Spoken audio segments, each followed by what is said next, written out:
আসসালামু আলাইকুম এভরিওয়ান, কেমন আছেন সবাই? আজকে আমি আপনাদের সাথে শেয়ার করব আমার ভার্সিটি থাকাকালীন সময়ে আমি সারাদিন কী কী খাওয়া দাওয়া করছি। তো সকালবেলা ভার্সিটিতে যাওয়ার আগে তো আমি ব্রেকফাস্ট করে গিয়েছি, পরোটা, ডিম আর আদা চা, যেহেতু আমার গলায় একটু প্রবলেম চলছে।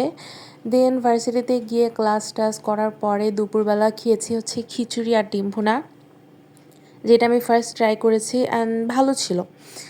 দেন আমি খাচ্ছিলাম পুরি আর হচ্ছে চটপটি।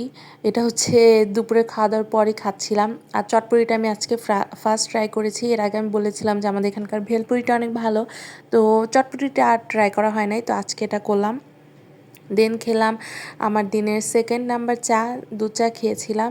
এখানকার রং চা না খুব একটা মজা না, মানে আমার কাছে ভালো লাগে না, আমার কাছে দুধ চাটা অনেক ভালো লাগে। দেন আমাদের আরেকটা ফ্রেন্ড আমাদেরকে ট্রিট দিল, কেন জানি না, এমনি দিল পুরি দেন চা, তখন আবার খেলাম পুরি চা। এটা হচ্ছে আমার দিনের 3 নাম্বার চা। সচরাচর আমি এতটা চা খাই না, কিন্তু যেহেতু আমরা ফ্রেন্ড সার্কেলে মিলে বসেছিলাম আর আমাদের ফ্রেন্ড আমাদেরকে ট্রিট দিচ্ছে, তো অবভিয়াসলি না করার প্রশ্নই ওঠে না। তো এই ছিল যেটা আমি আজকে সারাদিন আমার ভার্সিটিতে খেয়েছি। কেমন লাগলো আপনারা কিন্তু জানাবেন। আল্লাহ হাফেজ।